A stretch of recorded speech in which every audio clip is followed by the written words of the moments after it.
Alright, thanks for checking out another episode of the Southern Fried Film Review. I'm your host, Kevin Woods. This evening I went out for a double feature and checked out Gretel and Hansel and Birds of Prey and the Fantabulous Emancipation of one Harley Quinn.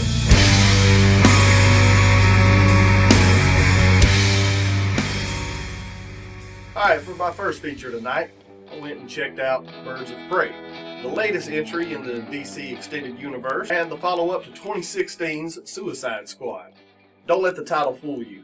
It's called Birds of Prey, but man, really, honestly, this is a Harley Quinn solo movie for the most part. It is a neon-soaked, confetti-covered mishmash of a bunch of crazy ideas, most of which I found didn't really work that well. So what's this film about? Basically, after splitting with the Joker, Harley Quinn has to team up with a couple of other superheroes, Black Canary and the Huntress, and a cop named Renee Montoya, who's played by Rosie Perez, to save a young girl from an evil crime lord, played by Ewan McGregor. Now they're trying to retrieve a diamond embedded with the account numbers to the fortune of the Bertinelli crime family who were massacred years ago. Now one thing I could not figure out is why it's titled Birds of Prey, when it's obviously a Harley Quinn-centric film.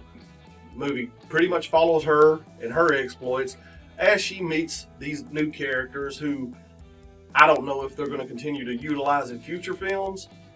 Still can't figure out why it's called Birds of Prey. It should have just been called the Harley Quinn film.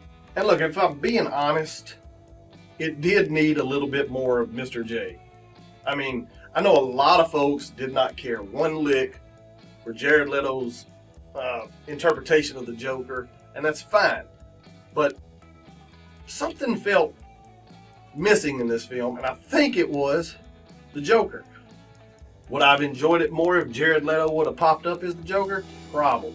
See, I found the movie to be a bit of a jumbled mess.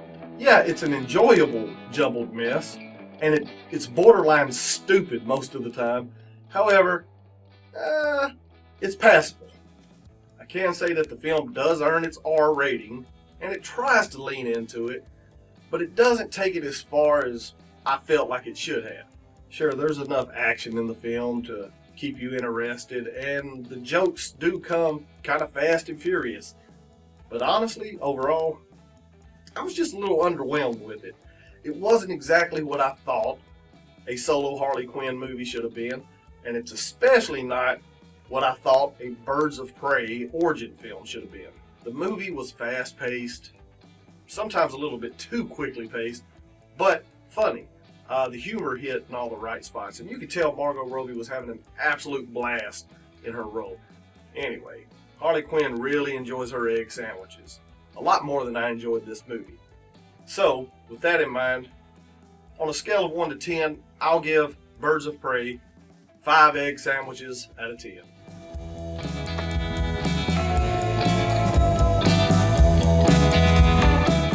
Now, the second film I checked out tonight was the better of the two. It is Osgood Perkins' Gretel and Hansel, a very twisted and imaginative retelling of the famous Grimm's fairy tale Hansel and Gretel. The film is set a long time ago in a distant fairy tale countryside where a young girl, played by Sophia Lillis, leads her little brother, played by Sam Leakey, into a dark woods in a desperate search for food and work, only to stumble upon a nexus of terrifying evil. I knew I was in for something special with this one before the movie even started. You see the Orion's Pictures logo pop up on the screen, and as a longtime film buff and a guy who grew up, in the era of VHS and early DVDs, seeing Orion pop up on anything was enough to make me excited to see the film. One thing I can definitely say about this film is that it oozes atmosphere, an atmosphere of uneasiness. It has a very deliberate pacing, but it's one that will definitely reward the viewer, the patient viewer, who cares to go on this journey with our titular characters. Being that it's a period piece, a really incredible cinematography and some very taut editing helps build the dread. And as far as the scares go, yeah, there's a handful of genuinely scary moments in the film. Some strange visual images that are kind of really creepy and bring you to the edge of your seat.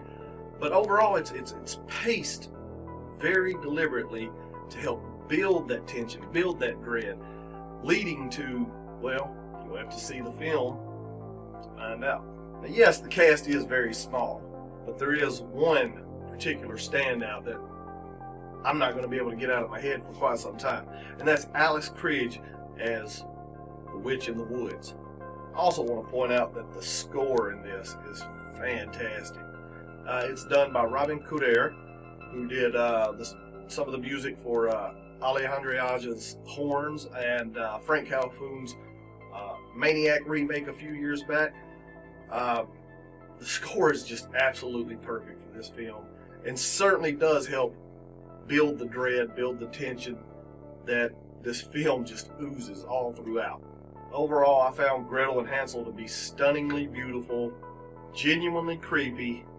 I enjoyed the absolute hell out of it. So, I'm going to award it 8 Wicked Witches out of 10. Thanks for checking out this episode of the Southern Fried Film Review.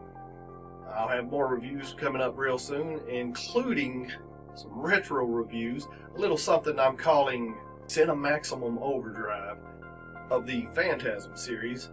And right now I've got my buddy Ricky, who is sitting down watching all of the films and will be joining me to give a first-timer's perspective on Phantasm.